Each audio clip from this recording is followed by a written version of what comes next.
안녕하세요 여러분, 만나서 반갑습니다. 지난 3주간 위기를 기회로 라는 시리즈로 여러분께 나아갔는데, 지난 몇 달 동안 우리에게 닥쳐진 위기는 정말 우리 나라뿐만이 아니라 국가 전체를 비상으로 돌릴 만큼 위험한 사태였는데요. 지금은 좀 나아지고 있지만 아직 긴장의 끈을 놓쳐서는 안 됩니다. 그래서 여러분 마스크를 꼭 쓰고 다녀주시고 세정제를 사용해 주시기 바랍니다. 집에 짱 박혀있기 되게 힘드시죠? 계약이 4월 6일로 연기되었다고 들었는데, 이거 교회에서도 여름 수련회 등 많은 행사들이 있는데 어떻게 될지 궁금하네요.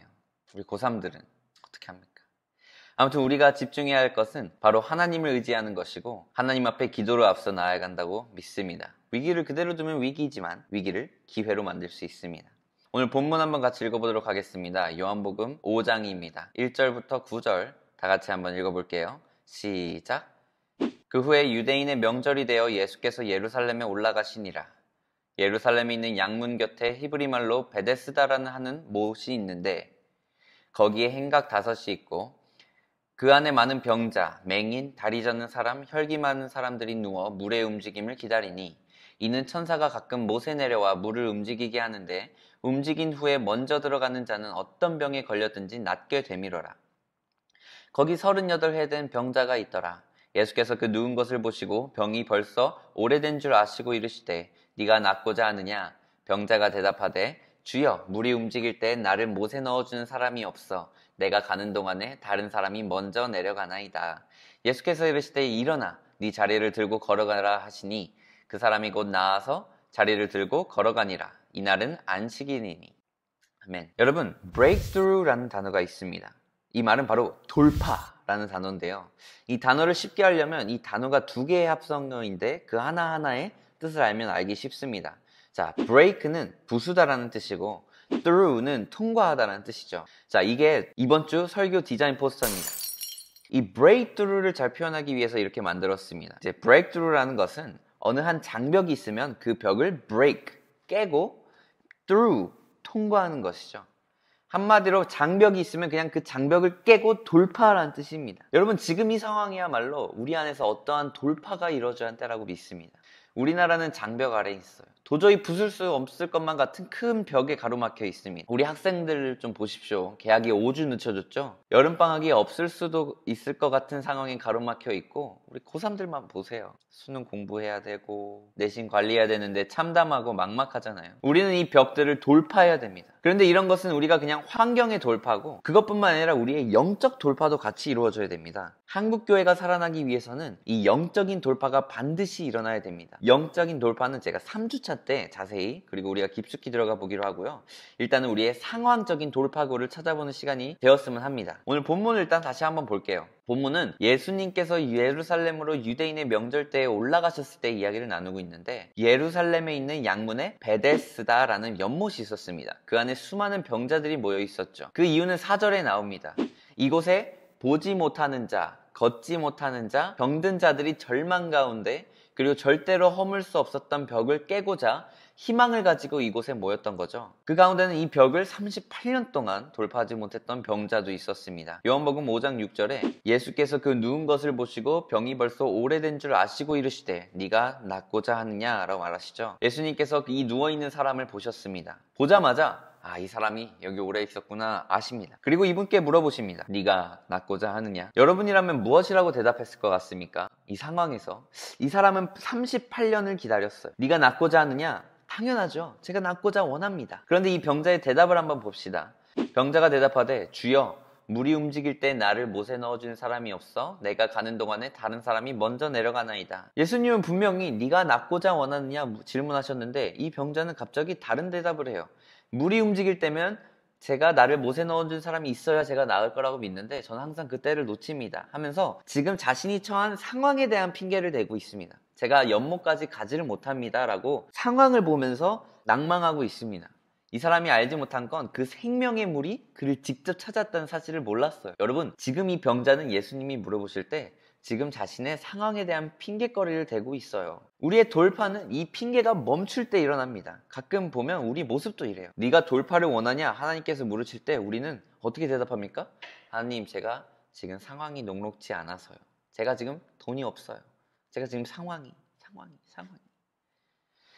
이 걷지 못하는 사람은 자신의 상황을 변하게 해달라고 부탁합니다. 저를 못에 데려다 줄 사람이 있었으면 좋겠습니다. 상황을 변화시켜달라고 기도하지 나를 변화시켜달라고 기도하지 않습니다. 그런데 예수님께서 물어보신 건 달랐어요. 네가 낫기를 원하냐? 라고 물으셨지 네 상황이 좋아지기를 원하냐? 묻지 않습니다.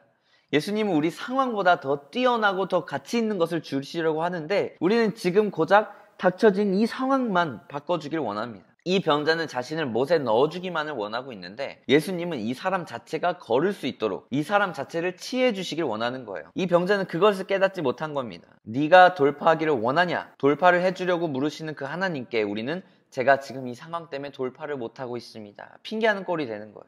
제가 지금 돌파를 못하는 이유가요. 코로나 때문에, 재정적인 상황 때문에, 제가 지금 공부에 돌파를 못하는 이유가요. 부모님 때문에, 제가 학원을 안 다녀서, 제가 시간이 없어서. 여러분 우리의 상황을 설명하는 것이 잘못된 게 아니에요. 우리의 상황은 실제고 진짜니까요. 근데 거기서 멈춰버린 게 잘못된 거예요. 상황만을 설명하고 바라보고 있으니까 우리는 믿음의 힘을 잃습니다. 지금 한국교회가 위기인 게 왜 위기인 줄 아세요? 지금 코로나 상황을 올바르게 바라보는 거 나쁘지 않아요. 오히려 그 상황에 대한 적절한 판단과 조치 필요합니다. 당연합니다. 하지만 한국교회가 위기인 이유는 상황에서부터 오는 게 아니고 그 상황만에 집중하며 바라보고 있다가 그 상황보다 더 우월하고 훨씬 중요한 하나님을 믿는 신뢰를 잃는다는 게 우리의 위기예요. 믿음은 실제를 이길 수 있습니다. 상황에 집중하다 보면 우리는 믿음의 힘을 잃어요. 믿음은 우리의 상황에 집중하지 않고 하나님을 집중하게 합니다. 사단은 우리가 하나님을 신뢰하지 못하게 만들고 있습니다. 마귀는 우리가 하나님께 온전히 믿는 믿음을 잃도록 이끌고 있어요. 하나님께 집중하지 못하고 상황에만 집중하게 만들고 있습니다. 베드로전서 1장 7절에서 말하죠. 너희 믿음의 시련이 불로 연단하여도 없어질 금보다 더 귀하여 예수 그리스도에 나타나실 때에 칭찬과 영광과 존귀를 얻게 하려 하십니다. 다시 본문으로 돌아와서 이 병자가 자신의 상황만을 바라보고 있을 때 예수님께서 그의 시선을 바꿔주십니다. 예수께서 이르시되 일어나 네 자리를 들고 걸어가라 하시니 물이 너한테 오기만을 원하지 말고 너가 연못으로 가기만을 원하지 말고 너가 직접 일어나서 걸어라 하십니다. 이미 주님이 이 자를 치유하셨던 거예요. 우리는 이미 하나님이 우리의 죄를 다 용서하셨는데 그 용서받은 죄를 또 용서해달라고 빌고 있는 거예요. 주님이 이 자를 이미 치유하셨는데 이 자만 모르고 있던 거죠. 이 자는 자신이 처한 상황이 나아지기를 바랍니다. 그리고 연못의 물만 집중하며 바라보다가 정말로 생수의 강이 되신 그 예수님을 바라보지 못한 거예요. 여러분, 진정한 상황의 돌파는 상황이 바뀌어서 나오지 않습니다. 진정한 한계의 돌파는 상황이 바뀐다고 이루어지지 않아요. 진정한 돌파는 우리의 처해진 상황에 대한 핑계를 그만대고 우리 자체가 변해야 일어날 수 있어요. 여러분, 우리가 노숙자들을 도우는 사역을 한다고 칩시다. 우리가 그들의 처한 상황을 도와줄 수 있어요. 하지만 우리가 노숙자에게 돈을 주고 밥을 제공하는 것만으로는 노숙자는 그들의 상황을 돌파하지 못해요. 그들이 지금 처한 삶을 돌파할 수 있으려면 그들이 일할 수 있게 동기부여를 해주고 그들 자체가 변해야지 그들이 그들의 상황을 break through, 돌파할 수 있는 거지 않겠습니까? 예수님께서 말합니다. 너가 일어나서 걸어라. 예수님이 너를 연못에 데려다 주겠다.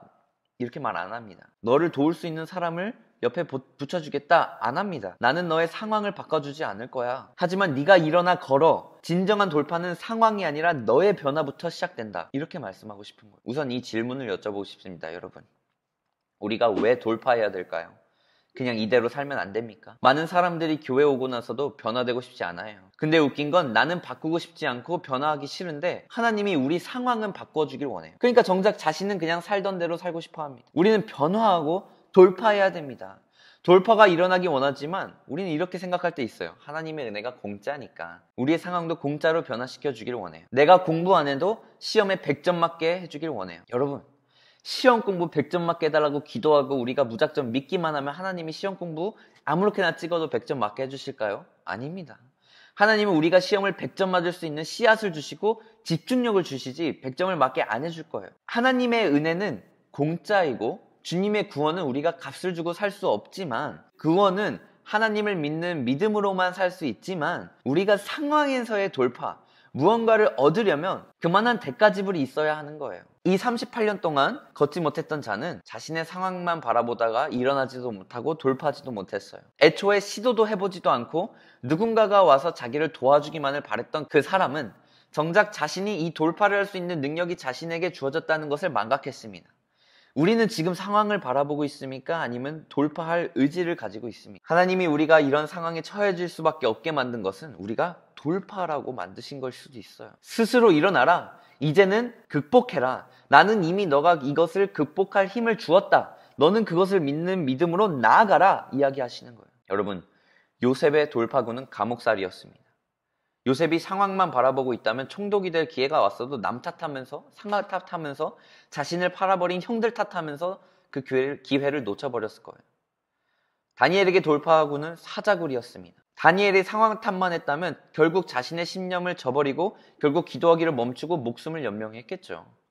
다니엘의 세 친구, 그들의 돌파구는 뜨거운 유황불 속이었습니다. 다니엘의 세 친구가 상황 탓만 했다면 확고한 신념을 저버리고 하나님을 경배하기를 그치고 느부갓네살에게 무릎을 꿇었겠죠. 3주 전에 이야기했듯이 다윗의 돌파구는 사울에 쫓겨다니던 그 광야 생활이었어요. 다윗이 상황 탓만 했다면 아둘람 동굴에서 끝까지 그냥 살고 있었을지도 몰라요. 예수님은 우리에게 말하십니다. 너가 일어나 걸어라. 상황 탓만 하지 말고 네 중심을 세워라. 나는 이미 너에게 이 상황을 돌파할 능력을 주었다. 너는 그것을 믿고 일어나라 하십니다. 하나님은 우리가 돌파하기를 원해요. 학교 생활에서의 돌파를 원하고요. 내 신앙생활에서의 돌파를 원합니다. 좋은 뉴스는 이 자는 일어나고 걸었어요. 하나님께 기도해야 할 때입니다. 하나님, 우리가 돌파할 수 있게 해주십시오. breakthrough 하게 도와주십시오.